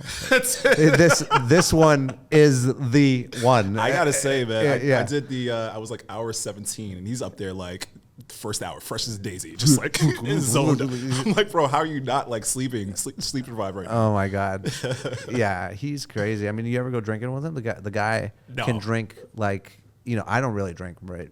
But this kid, he never gets tank. He drinks but never gets super tanked. Like we've gone thrown out. Like we were at the Box together, and he got chased by bouncers like all over the club, and eventually got thrown out. But I've been thrown out of better establishments than this. Yeah, exactly. By the way, there you go. You nailed it again. That's exactly what he what he would have said. He's like, this place sucks. I don't even want to be here. But yeah. So how was so Top Chef? Kind of was it your first time doing anything on camera? No, I did Chopped on Food Network. Like competed or judged? Yeah, competed. Okay. And I did well on that. And then Top Chef was like the first long arcing kind of like Yeah. get to know me, my personality, where I'm from. And similar to you, I did the All-Star season. Right? Why are we doing this to ourselves, bro? Like, I don't know. I'm waiting for Top Chef seniors, and I'm gonna say no. Geriatrics? yeah. Top Chef geriatrics. Walking with like. What are the challenges, right? Yeah. Like, oh my god. Oh man. No. So it was my first time. Make food that you cannot eat with your teeth. Small puree challenge. Puree challenge. Bro. So we did Top Chef, man, and I think to me that was kind of like the first click in the roller coaster, so to speak, going up. And It's still going up, it feels like, but from there, bro, it's been hosting Alice vs. America, now Wildcard Kitchen on Food Network. So it's new. It's a new muscle I'm working. I've never hosted. I never went to school for like journalism or any of those, kind of things. So I'm literally learning on the fly. But it's nice because I'm talking about food and I feel super comfortable about that. So hopefully it comes off very natural. It does. You're doing a wonderful job. Thank you, man. Yeah, very, very wonderful. And you're a master. So I mean, you got all. I appreciate that, man. No, so all right. So Top Chef was a thing, and so that propelled you out into the limelight. Yeah. Right. Yeah. And so, what was your first kind of like moments of celebrity, I guess, celebrity chefdom? Like, were you like kind of embarrassed? And how was it adjusting into these new? Listen, I know I went through my own hiccups with celebrity Chef Spike. My sisters and friends were really quick to point it out. So thank you for them for holding me underground. For sure. You need a sister, man. My sister was absolutely pivotal in this, bro. 100%. Yeah. Tell me. So how did it go for you? For me, it was a little bit of that too. Like, sister was there to humble me. But the first kind of like, I guess, knock on my door, so to speak, and it's kind of cringe to talk about it now, was People magazine, and it did like a Sexiest Chef in America thing. Oh my gosh. So that was, they really literally called me. And they're like, this is going to be a really awkward call, probably the most awkward calls you've got, but like, we would love to present you in this. I'm like, oh, okay, sure, let's do it. Yeah. So that kind of like sparked some interest. But I got to say the number one thing really Did you get the Sexiest Chef? No, who got it? I forgot the name, man. Sam Cass or something like that? Exactly. I forgot. There was a couple of chefs from DC though. Shout out to Johnny Sparrow and Kevin Tien. But yo, it was wild. But then that turned into when I did Top Chef, there was a pretty big social media uproar as far as like how I got eliminated. So I don't know if it was a little bit of guilt or just feeling, generous. But Tom Colicchio reached out. He's like, "Hey, I'd love for you to come over to Craft and cook the meal that you couldn't essentially cook for the episode." So he gave me lunch service, he gave me dinner service, and I was in Craft. I mean, legendary space in New York City, right? And it's so crazy how the Lord works, man, because I did the lunch and dinner there. It was written about in the New York Times by a woman named Corsia Wilson, a writer named Corsia Wilson, who's now my co-author for my culinary book now. And that article spread, man. I was able to kind of like do that same dinner for different countries, Bermuda, places here in the States as well, and really kind of just tell that story. Good on Tom, bro. Yeah, big massive shot. Like, dude, like he has no idea. He has no idea how big that was for me. Big man. shout out like, to Tom. Tom is the man. I love Tom. I really love Tom, man. He's a chefs, right? Yeah. Like he's forgotten more about food than we'll probably ever remember. Totally. And he doesn't beat around the bush. Right? No, not at all. He's right straight to the point. Straight. I like it though. Like I appreciate that. Coming from New York, like this is kind of the way I talk, and just the way I like to kind of be talked to be honest. Like, so he get. You're talking about sisters. Mine's dancing outside the podcast room. What's going on? Yeah. Hi. She's good. Oh, okay. Just disrupting the podcast. Okay, great. Thank you. All right. But no, Tom Colicchio, man, he's a pro. He really is, man. So I appreciate them, and I'm forever in debt for him for just even allowing that opportunity to happen. And yeah, man, I took it full on and never ran back. Yeah. So never ran it back. So I love that story about Tom with you, man. He's the man. Like Tom he was very generous with that, and again, like it was a moment that I think he caught wind because a lot of people were talking about it, but outside of that, he was doing like a project. Oh, what happened? That's what I want to ask you. What happened? What's the controversy? Oh man, it was dude. Because I have my own Scallop-gate is what they call it. They call mine Scallop-gate. It was the format of The Last Cook. It was 3 chefs. So it was me, Sarah Bradley, and Kelsey Bernard Clark. Shout out to the 2 ladies. And it was 4 dishes for your final cook. And only 2 chefs out of the 3 can go on and cook all 4 dishes. Yeah. So essentially, you were being judged on your first dish, like your first course. So we all had to present our first course, and then Tom, Padma, Graham, and Gail came and just like, yeah, Eric, we're gonna have to eliminate you. So I didn't cook the rest of my 3 dishes in the 4-course meal. So that's when Tom invited me to come over and just like, yo, dude, just. I bet Tom didn't like that challenge. You know what? In retrospect, you fought with producers about that. Hey, like let them cook. Tom, he actually explained that to me. That was something that like a little bit out of his hands, but again, he did not even have to do it. He didn't have to do it. He extended himself in the restaurant to me, and that again, like this is almost 5 years ago now, and Yeah. like I'm still feeling the ramifications from that event as well. Yeah. I'll give you a funny story. So my kickoff story, because by the way, for listeners out there, we all remember how we got kicked off. It keeps us up at night. Just like random thought in the shower. Yeah, we're like, oh, I could have done this. I could have done this. And this is like as full of a story that could come back, right? This is just like a beautiful story for me. Like, it's just like, so I got kicked off last episode. Yeah. So you made it to the finals. Yeah. Okay, I didn't make it to the finals. I got kicked off on the last episode of the season before finals. Copy that. Right? It hurts, right? Yeah, of course. And it was Richard Blaze and Lisa, and anyways, and the Quickfire was Allen Brothers, was a huge steak company. Yeah, of course. And you had to fabricate a whole side of a cow, right, and do these tomahawk. Into like primal, subprimals. Yes, exactly. Like, you know, where they get the tomahawks from. Yeah. So the rib cage and the flap, and so like I gotta rewatch this. The whole thing you had to fabricate. And what people didn't know about me, like, I'm much more of a, you know, like in the kitchen, I need time to think about my dishes, right? So I didn't excel at Top Chef, right? Like, I did good enough as a character, and my food was good enough to stay on and do well there. But like, man, these quick fires had me fucking shook all the time. Do you know what I mean? Like, I mostly did well in the longer challenges. Same. But this quick fire went right into my talent, where I have a huge butchery background. I grew up in my grandfathers were butchers, and I just grew up in the kitchen. So second nature. A lamb rack can be just a cow rack as well. You know what I mean? Like the same. Mm-hmm. So I killed this thing. Like, I fucking and Rick Tremonta from Chicago, which big shout out to Rick, was like our guest judge. The guest judge, yeah. And I just I remember like Richard, French the bones, dude, in seconds, like 27 seconds. I remember Richard Blaze was just like holding his knife up, looking at me like, and by the way, amazing chef, right? Of course. But he was just like looking at me. He's like kind of confused, like how this is happening. Like, what is this? Like, is this the mole? Is this the mole I've been talking about this entire time on this season? And I was like, boom, boom, boom, boom. I was done. And then you had to take him and cook him, and I did the basting and the herbs. Like they were perfect, sexy and perfect. So I won. Right, which came back to kill me, right? So I found one of my first quick fire challenges, and so the advantage is like, hey, off of written list, you could pick off what protein you want as an appetizer to use as an appetizer. I got it. Right, and no one else can use this protein, but you have to use it. So I picked diver scallops, right? Oh, okay. Off a piece of paper. Got it. Okay, so I picked You diver. didn't see them? I didn't see them. Got it. Yeah, no, they brought me a piece of paper. Gotcha. So I picked diver scallops. So here comes Quickfire, and I jump in, and I'm like, and I go get my diver scallops, and they're in water, right? They're just like in that brine. That brine, you know which ones I'm talking about. They're not fresh scallops. They're in that brine. Yeah. They're in the cooler. It takes like 3 days just to prepare them, just and to dry them off. Yes. Okay, well, watch. So you'll see the footage if you go back and look. So I'm sitting there in this prep kitchen, like almost in tears. Like, I'm just like, what is going on? And I got paper towels, just lined paper towels, and I got scallops, and then I'm putting more paper towels, and then like I'm peeling paper towels away, and they're all soaking wet. Shout and out it's to Bounty. More paper towels and more scallops. And then so Tom, out of the goodness of his heart, right? I was shook. I was already done in my mind, right? I was doing scallops. I was cooking the tomahawks again. I was doing tomahawks.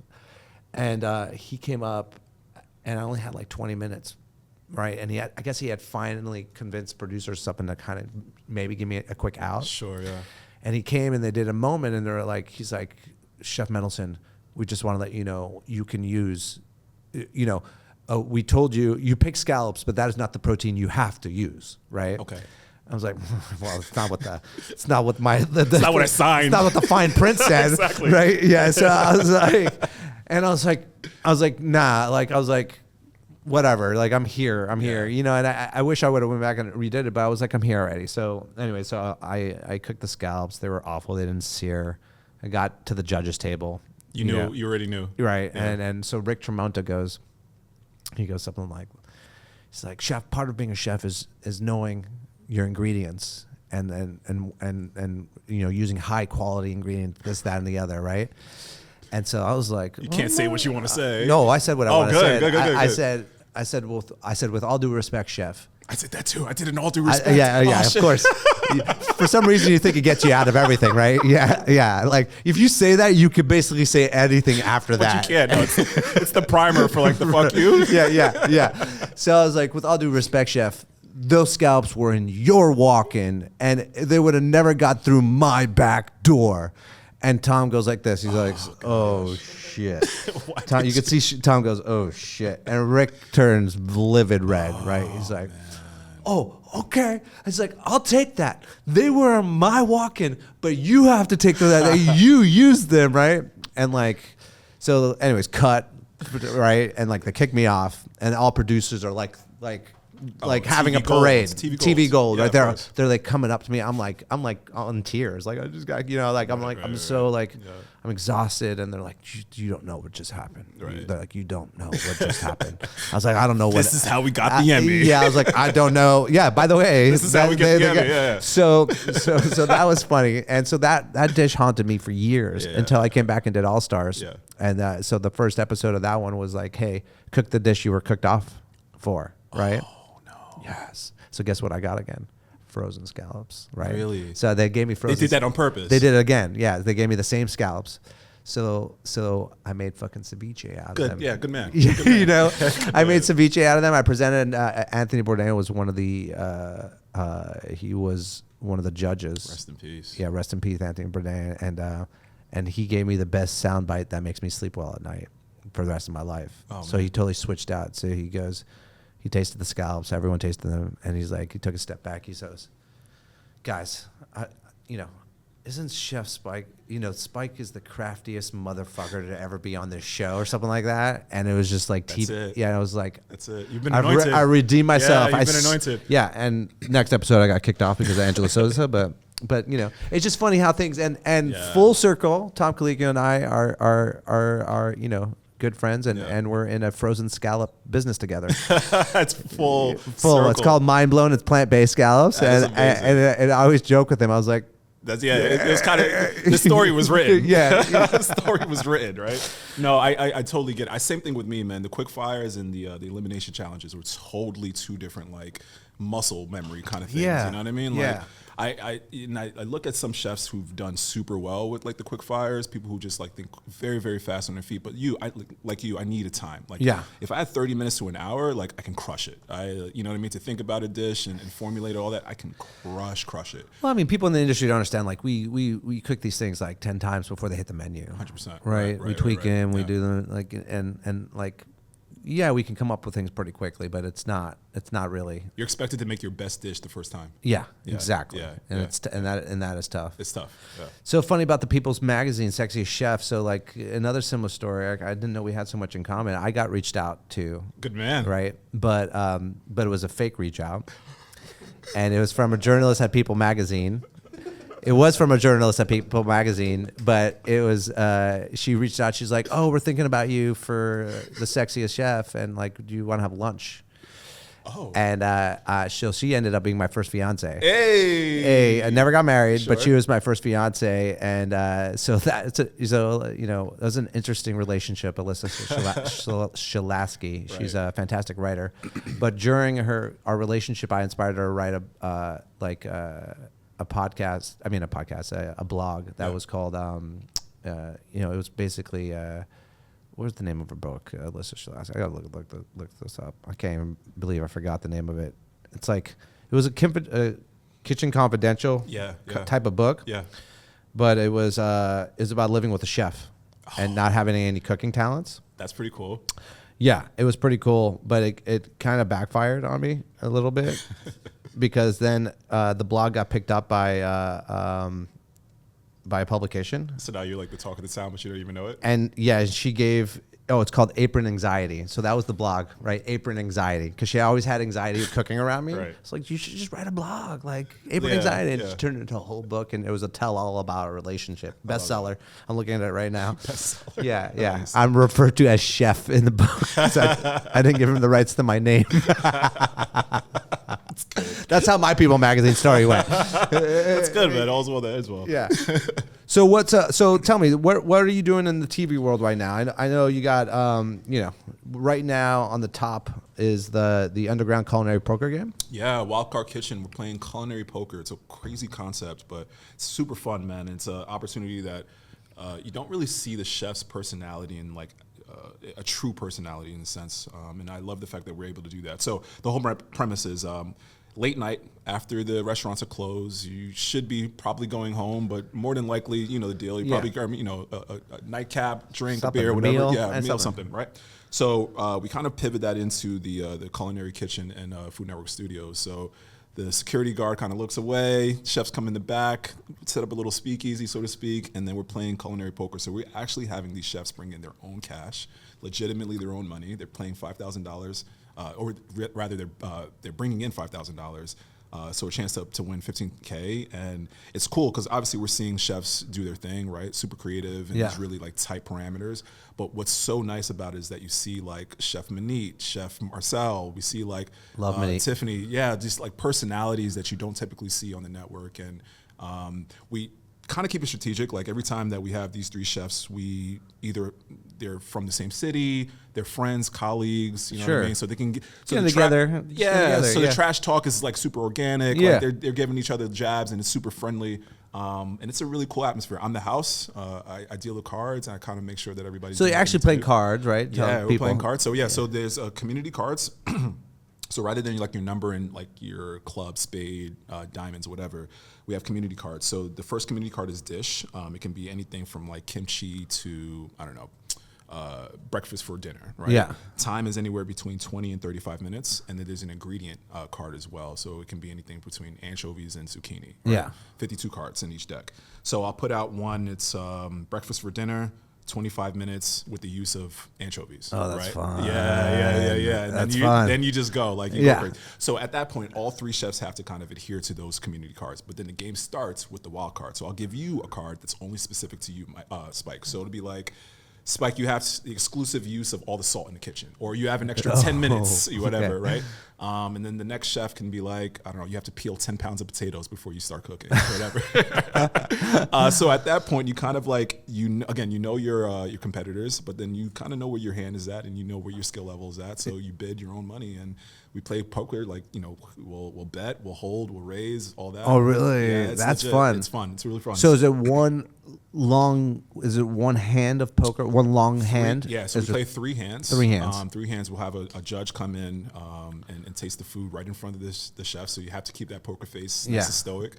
And the winner takes all at the end of the day. You have a different guest for every hand? Exactly, yeah. So we had Scott Conant, Antonio LaFaso was there. Shout out to Antonio again. Amber Rell was there. So just a bunch of chefs, like the who's who, really. You know, Our New York contingency. Exactly. Plus Antonia. Exactly. She flew from West Coast. She came from the West Coast.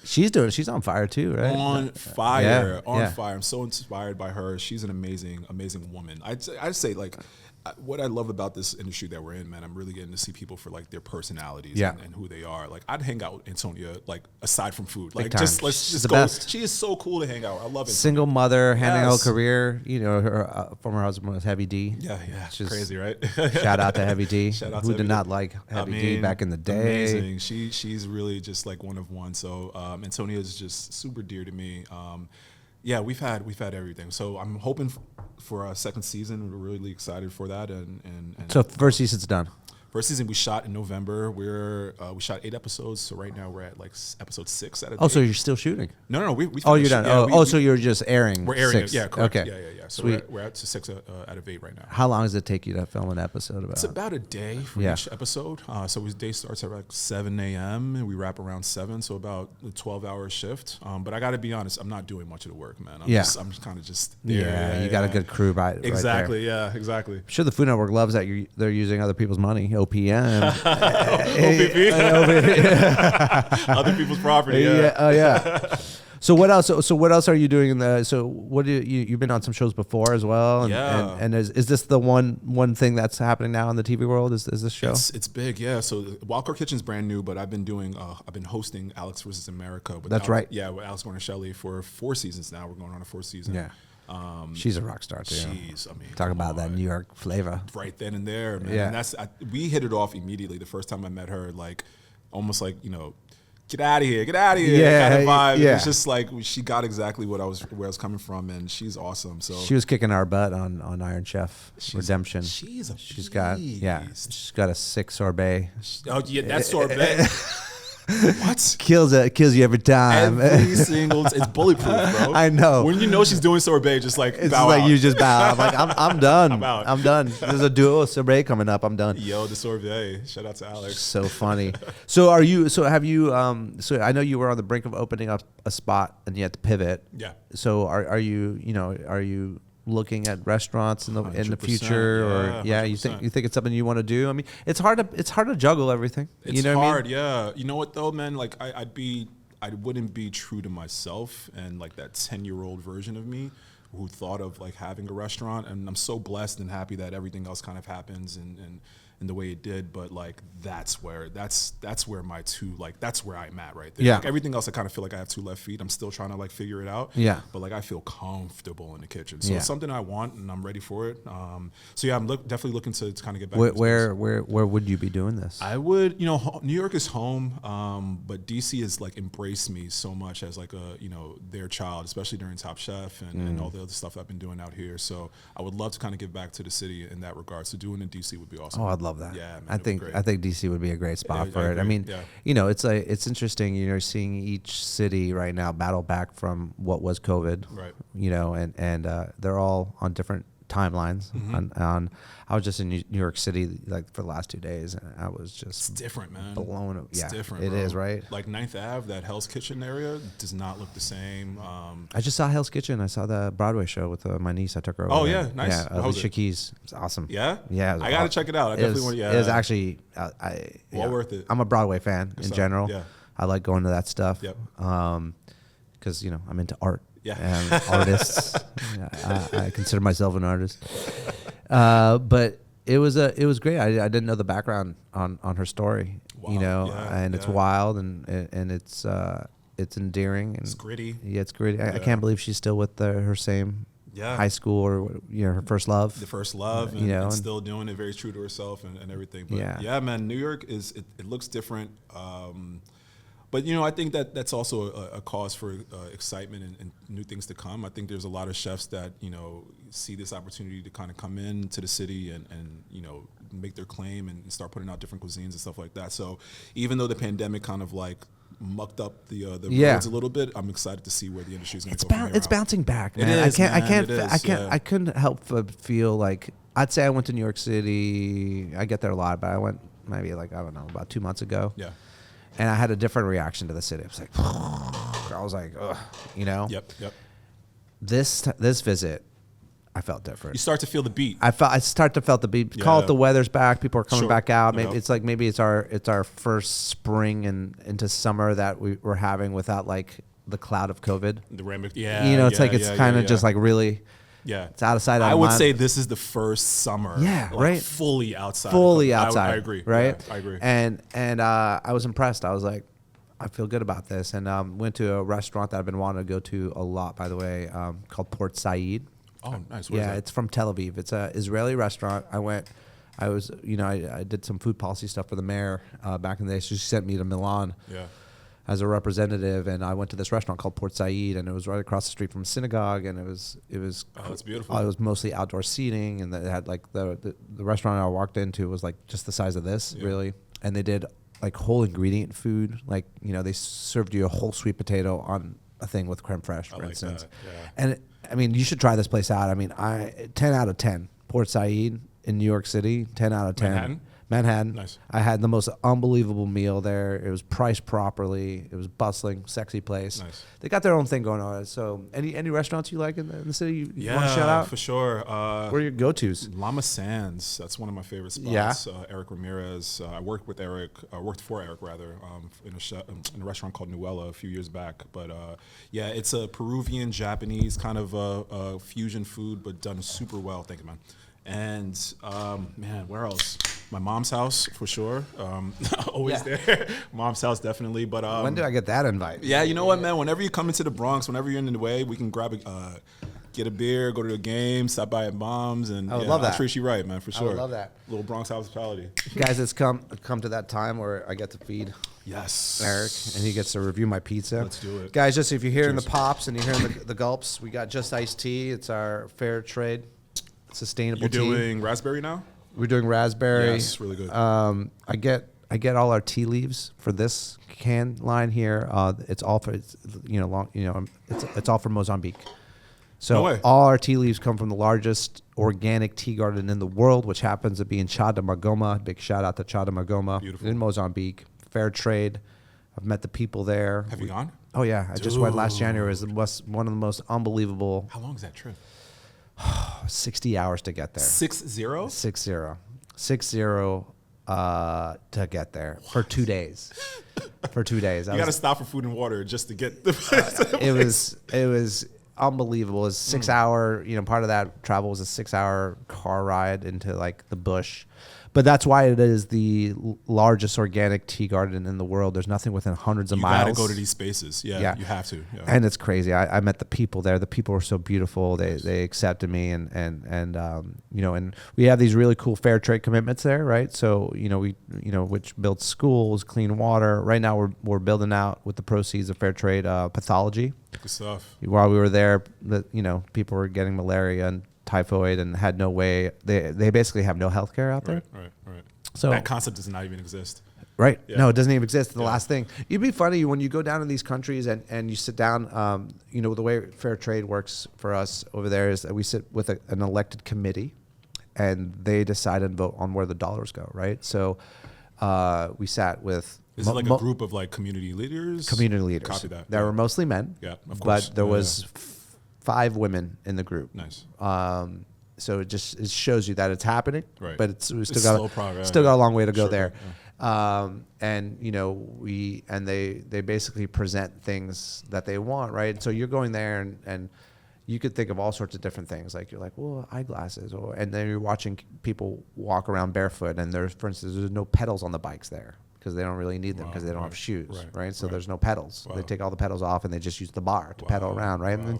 And you're just thinking of like, oh, okay, like where will they put these dollars towards? Like where? And then you finally get to sit with them, and then you're hit in the face with like your own privilege, right? Because they're like, well, we need an ambulance. Basic stuff, right? Basic stuff. Yeah. We need a Hertz car because our people are dying in the middle of the fields, and we just have to leave them there. Right. Just basic human needs, and that's why it's so exciting. So I'm gonna get into this pizza right here. Yeah, let's do it. You requested a sausage pizza. I did, with herbs. Yes, I'm an herby guy, man. Herby guy. So I made the most herbaceous sausage. Let's open it up this way. Camera. I swear I know how to open up a pizza box. I'll put a little as soon as you open it. Dude, that looks incredible. What do we got? No, that's not it. That's what I needed. Even better, yes. Like, there you go. So I took some chicken sausage and some pork sausage, and then I actually decided to toss it with all sorts of herbs. So we got thyme, basil, oregano in there. Then I tossed it in pesto. I did Parmesan. I did kind of like a flash marinade on the sausage for you. Oh, I'll take it. And then there's Parmesan cheese in there. I'll take it. Cheers, chef. You're very welcome. Yeah, you have to face the camera. Tell them one bite. One bite. Here we go. The 1 bite review. Oh yeah, there you go. Oh, it's crunchy. Herbs. Oregano, thyme. Herbs. That sausage is deadly, bro. That's really good. What can we call this? The Adjepong. I love it, yeah. Save us. This should go on the menu. Yeah. This is absolutely delicious. This is an off-menu pizza. We eat a pizza, so. No.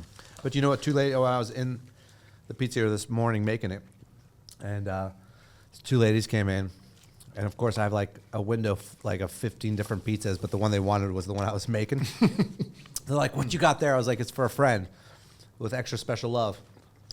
This is right up my alley, man. I'm a sucker for herbs. Like, yeah, just give me all of that, and then it goes really, really well with this chicken pork situation. Yeah, well done. Pesto is really delicious too, bro. Yeah, a little pesto on it, a little olive oil. You got a nice little cook on the bottom of it. I could have maybe went a little bit more. Sometimes I like to judge myself. I could take a little bit, a little darker. I'll give myself a 7.5. No, I gotta say, man, this is a solid 8 for me, bro. Nice, like a really, really solid 8. Have you eaten pizza Where's like the most delicious city or state rather that you've had pizza from? State? Mm-hmm. I mean, listen, I own a pizzeria, and I drove back with Joe's Pizza in my car last night from New York. You know what I mean? Like, New York is bad. the whole reason We the Pizza exists is that I was doing 6 years I was 6 years in New York working.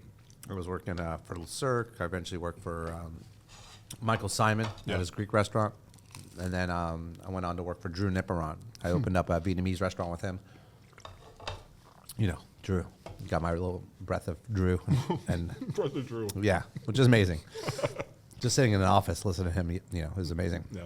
But listen, at the end of our shift, it was an OE and 99 cents pizza. You know, that's like love that. that's what we could afford, love and that's what we did. And That's right. Two Bros Pizza was just Two Bros Pizza. There you go. Like so when I moved to DC, back then I just want to, you know, I don't want DC to come after me because they have in the past. When I first moved here, I said it's Your good to guards be are up, right? Yeah, I was like, it's good to be. What I say again? It's good to be a big fish in a small pond, and that was and DC did not take a liking to that, so I had to apologize. But really, the only thing we had in DC was Jumbo Slice. Which is a good pizza, but it's super greasy and Jason's giving the truth. It kind of sucks, to be honest with you. It's great at 3 a.m. in the morning after you're done at Adams Morgan party. It's great pizza, all right? For that. Yeah. But we found ourselves going to New York and bringing boxes of pizza back because I had to open my first restaurant, Good Stuff Eatery, and then we were bringing boxes. You know, my boys and I, because I had taken 2 chefs with me from New York. They came down, and they still have been with me. Big shout out to Brian Lacayo and Mike Coletti, 2 great guys. And so we were like, what's our next concept? And we were like, well, we're going to open a pizzeria. It's New York style. It's not as thin crust. It's got a little bread. It's more of a breadier dough, but yeah, I don't discriminate when it comes to pizza. People take like hard stance. You know what? I gotta say, I thought so, but I had deep dish for the first time. Not a fan. Not a fan. Yeah. Not a fan. So I shout out to Illinois and Chicago, but yeah, I said pizza. You know, like not pie. Not pie. Yeah. You know what? I was gonna say a strong contender in the best pizza state conversation. I gotta say Connecticut, man. Yeah. I was up there, living up there in New Haven for a little bit, and man. It was Pete's. It was like, I think another spot was like 356 pizza. Like, they just do it right. It's delicious, and they're super pride. Like a lot of pride around the how they got Don Pepe too, right? Don Pepe, Yeah. exactly. Yeah. Yep. Yeah, they opened one up here in Alexandria. Oh, nice. When? I think a few years ago. Actually. Oh, sweet. I didn't even know that. And I went to it for the first time a month ago, so I didn't know that either. Yeah. Yeah. I thought it was a great pizza. The pizza paddle was like a mile long, and the ovens are deep. Just cranking them out. Super cool. Yeah. Super cool way of making. It's coal fired, right? And there's nice char. It's burnt. Burnt in all the ways you want it burnt. Yeah. What's the perfect temp? You looking to kind of throw the pie in? They're probably cooking their pizzas like at 800 or something like that. 800? Yeah, I think they're cooking them quick and fast and getting that char. We cook our pizzas at 600 in the Baker's Pride. Oven door open and and closing constantly. It's probably really like at a 525. Yeah. Internal And that stays in temperature. there for like what, 7 minutes? About 7 to 8 minutes, like on these pies. I always the best slice of pizza is always twice baked. I agree. Because you get that extra crispy. So I'm a slice guy. Like I'll go out and order pizza and do the family pizza dining thing. But I was in Rome. twice baked. I was in Rome last month, and for the first time, and just, it's all I had. Calo 50. Shout out to you guys. It was amazing, man. Just the raw ingredients. And I'm a purist, man. I like the margaritas. I like, you know what I mean? Just go straight to the point. And you do it right, man, obviously. But yeah, it was delicious. Yeah, I mean, I love pizza. I love ovens. I love it. I love ovens. I love ovens and I love pizza. So what type of restaurant would you be opening? Man. You said DC, possibly. We won't hold you to that, but we'd love to have you here. Hold me to it. Okay, well, we will hold you to it, guys. Expect a restaurant in the next 8 months. Hold me to it. From when this restaurant opens. I mean, from this podcast airs. Right. Yeah. This is the catalyst for it all. Is it fast casual? Sit down? Sit down for sure. Yeah. I think small plates is a great way to introduce like the cuisine and the flavor of West Africa. So tapa style, anything from like 18 to 20 options, and then maybe like 3 to 5 options of just larger plates. Yeah. You know what I mean, for the bigger groups. And I really want the food to speak to, me, really. Like, I'm very eclectic with my food, but my POV, like I said earlier, is definitely from like a West African lens. So a lot of those like flavors and ingredients and techniques are definitely going to be like woven all throughout. I want that bar program to definitely represent a lot of that too. The sour sops, the mangoes, those really like hibiscus. Those really I love sour sop. Yeah. So just celebrate that as much as possible. Yeah, man, it might be closer than you think. Really? Yeah. Ooh, no announcements happening here, but maybe. All right, hold on. Jason, we got a question from our producer here. Let me put your microphone on, please. It's on now. What's the location? Can you say the location in DC? I said too much. He already said too much. Jason's typical. He's from the mayor's office, so they he knows how to dig in. We're gonna mute you now again. It's a little too loud. No, man, I'm excited for it. It's an idea that has been percolating for some time. So if we can land it, I'm definitely excited to present some of that food to DC. Yeah, I'm excited for you because first, shout out to you for not opening no restaurant right in the midst of COVID. Jeez, yeah. Or post COVID, because like it's been hard, man, with inflation, employees, but I think people are coming back.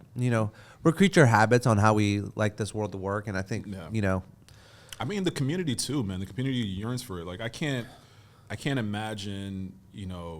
Said this a little bit earlier, but like people want to celebrate their graduations, their wedding anniversaries, their birthdays, the milestone events, at restaurants. We're so much a part of the community, any community, honestly. So to bring that and kind of have that little piece of the pie, no pun intended, that'd be awesome. Yeah. Guys, we're nearing, Why? not quite there. Why? We can keep going, bro. We could keep going forever. Yeah. But I know, got my sister outside. You know how that goes. but I want to talk a little bit about, we are sitting here in DC Central Kitchen, which we touch base about on everything that they do. This organization is the one that I've been working with ever since I got to DC, about 15 years plus. Yeah. They do an incredible food fight once a year, which is their fundraiser. We have a bunch of chefs come in. They have a ton of fun. I've hired graduates from here that work in my restaurants. One of my best employees actually is Mike Hall from here, and he's running a ton of plant burgers right now. I know like there's two things here. I know there's, in our business, there's a sense of give back that we do, right? And there's many different ways any one given chef does that. I mean, and tell us a little bit about your work with the global ambassadorship that you have with Save the Children. Oh man, over the last 2 years, and unpack that a little bit and why you do it. Yeah. No, I appreciate you even bringing that up, man. Save the Children and I have been so near and dear to each other the past couple of years. They reached out to me to do some events, and I truly just fell in love with the mission. I think it really happened. Stuff like this kind of happens, I think, when synergy just plays its role. I became a father around that time too, and like understanding. Obviously, I had a great understanding of like food insecurities and the lack of food for certain children. But it hits a little bit harder when you have a child. You know what I mean? And I could never imagine my child going a day without food or her basic necessities, right? So. To me, then it became a little bit more intrinsic, and when you know better, you do better. I said this earlier, and using my background in nutrition and food, obviously, it just made the world of sense for me. Like coming from that public health nutrition background as well, they can lean on me a little bit for my expertise and a little bit of my knowledge, but then I lean on them for their platform and how widespread they are as well. So it truly is a great ambassadorship where the relationship benefits both them and me, and I get the most gratitude of just being a servant. You know what I mean? I think that's ultimately what we do as well as chefs. Yeah, we serve the community, we serve the people around us, and if we can do that with our special gift of food and talking about food and educating, then I think we've done our job. And it just takes one person, you know what I mean, to kind of do their thing. So This is my little small piece in the cog, and I'm hoping that it makes a big difference. But they're an amazing group, and very similar to DC Central Kitchen, man, have a strong kind of focus on helping children, but using it through the vehicle of food. Yeah. And the fact that I can be a part of that is pretty big. Where can people find more if you don't have the website? I could find it. Yeah, the website's up, of course, SaveTheChildren.com, and there's so many different events that we're planning.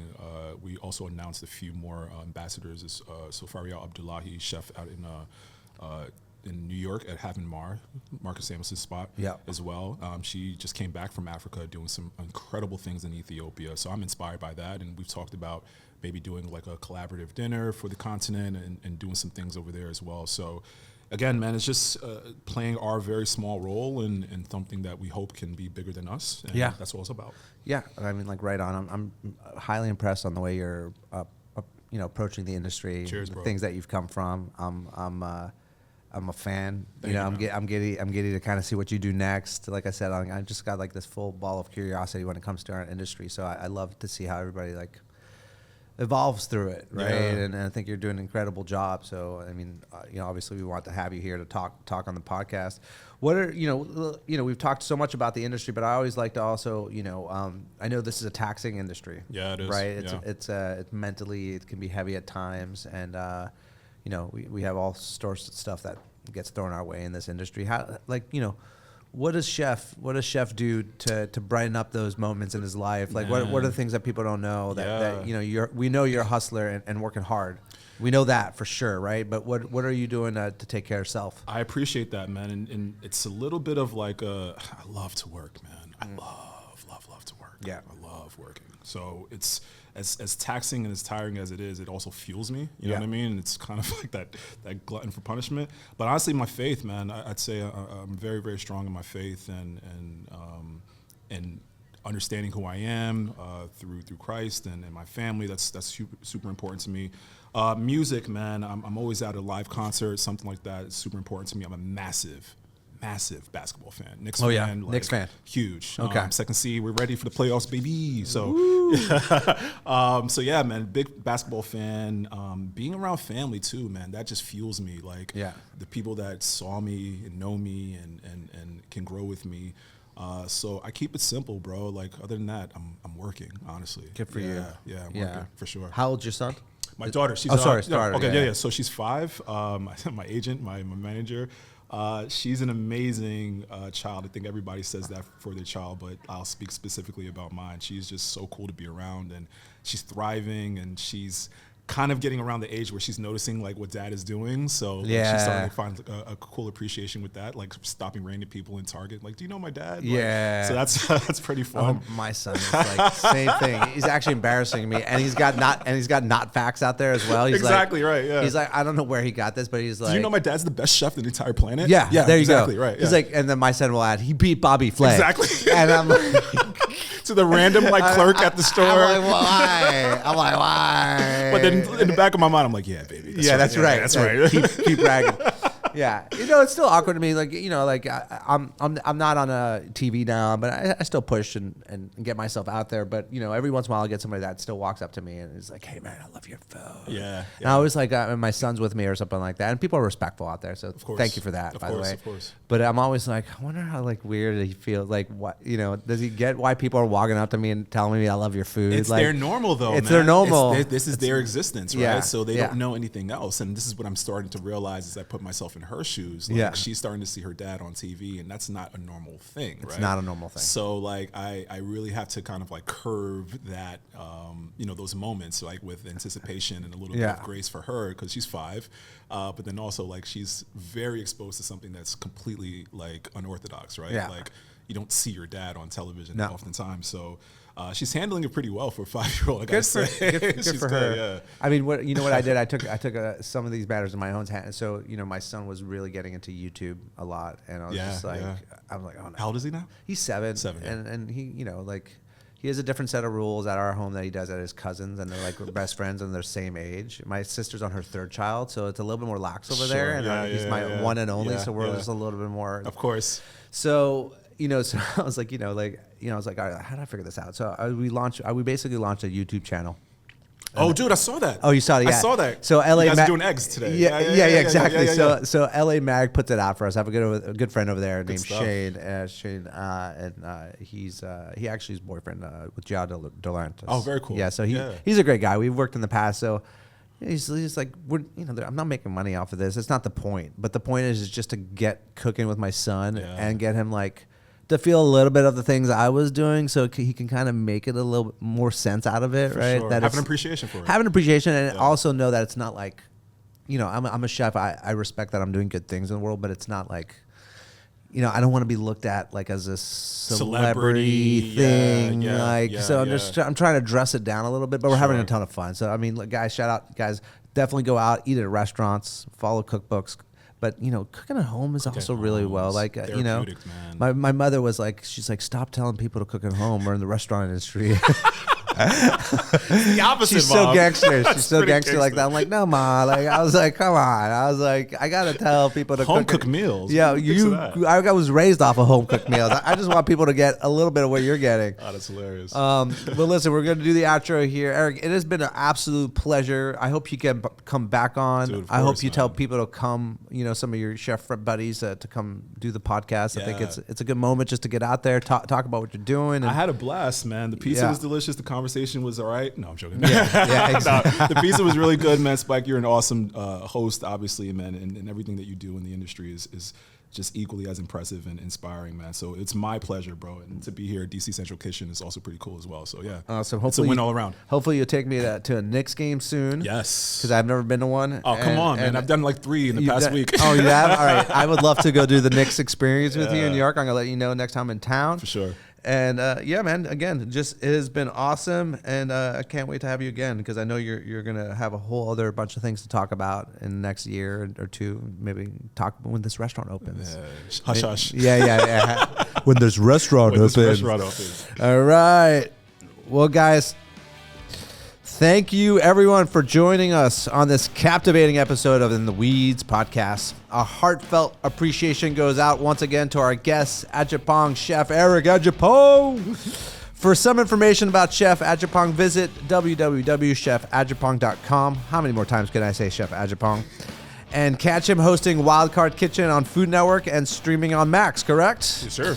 A special shout out goes to our fantastic sponsors, Just Iced Tea and We The Pizza. Discover the refreshing taste of Just Iced Tea at eatthechange.com and satisfy your pizza cravings with We The Pizza at wethepizza.com. You won't regret it. And a huge thank you to our broadcast home, DC Central Kitchen, for their unwavering support. They're not just serving up food, they're serving up real change. Learn more or get involved at dccentralkitchen.org, dccentralkitchen.org. To catch up on past episodes or to subscribe to future ones, head over to the intheweedspot.com, Apple Podcasts, or Spotify. The kitchen may be closed for now, but the conversation never stops. We are 86 for now. Until next time.